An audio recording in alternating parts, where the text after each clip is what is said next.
Hello, I'm Hay, and today we're discussing Jim Gaffigan's new special, The Pale Tourist. They really are. The Pale Tourist is, of course, the new special from Jim Gaffigan. It's a two-part thing. It takes place in both Canada and Spain for each of the different parts, and it was released on Amazon Prime. And the reason I point this out is because most comedy specials, or at least most popular ones that I've seen recently, have been releasing on Netflix, and I think HBO and Amazon Prime are sort of understanding that's part of the game for streaming services as well. I know HBO specifically had an Amy Schumer special, I believe, but yeah, it is interesting because Jim Gaffigan is a pretty famous comedian. He's very well known, I would say, at this point, and most people like him just for the iconic Hot Pockets joke that, he's been come to be loved for at this point. And for the most part, if you're familiar with Jim Gaffigan in the past, like 5 years, I'd say, this is going to be right up your alley if you like those. It's not the height of his comedic powers that he's been at, but moments of this show that same strength that he used to have. There's definitely really good jokes in each of the two specials.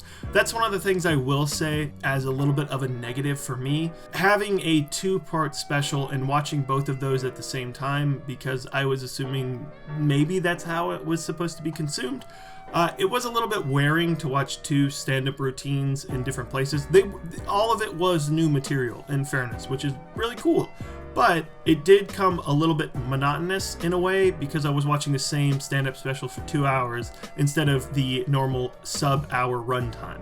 Little side note, that wasn't a huge issue, but a lot of the laugh track in the Canada stand-up special sounded like it was pumped in, if that makes sense. And I don't know if this was just the crowd that was there sounding similar each time they did laugh or what. It wasn't the case with Spain. My dad ended up pointing this out to me in the Canada special, and once you hear it, it sort of sounds like it's the same laughter. And it definitely could be just the same people laughing at it, but it almost sounds like a Big Bang Theory laugh track, oddly enough. With all that said, there's still a ton of positives that you've come to expect for Jim Gaffigan. The vocal work is incredible. He really sets up good jokes. The voices that he interweaves in a show, he really understands comedic timing with all of them. And yeah, this is just what you've come to expect from him.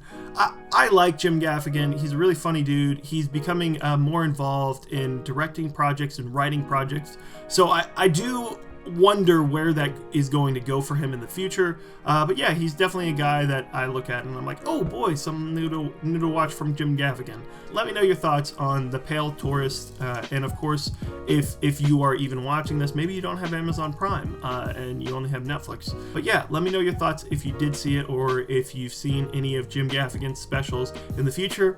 Also, check out any of our stand-up special reviews that will be linked at the end of the video as well. Thank you guys for checking this out, and make sure to subscribe to see more of these reviews in the future.